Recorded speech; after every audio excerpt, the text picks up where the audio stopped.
আসসালামু আলাইকুম। আপনারা যে ফলটা দেখতে পাচ্ছেন, এটা গ্রাম অঞ্চলে কর্মচা ফল নামেই পরিচিত।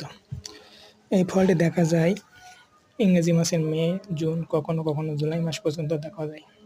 এই ফলটি প্রথমে সবুজ থাকে, পরে লাল এবং পরিপক্ক হয়ে গেলে বেগুনি রং ধারণ করে। এই ফলে রয়েছে প্রচুর ভিটামিন সি এবং ভিটামিন সি থাকায় রক্ত চলাচল স্বাভাবিক রাখে। হৃৎপিণ্ডের সুরক্ষা দেয়, চর্বি ও ক্ষতিকর কোলেস্টেরল থাকে না। শরীরের অভ্যন্তরে রক্তক্ষরণ স্বাভাবিক রাখে, ফলে যকৃৎ ও কিডনি রোগ প্রতিরোধ করে।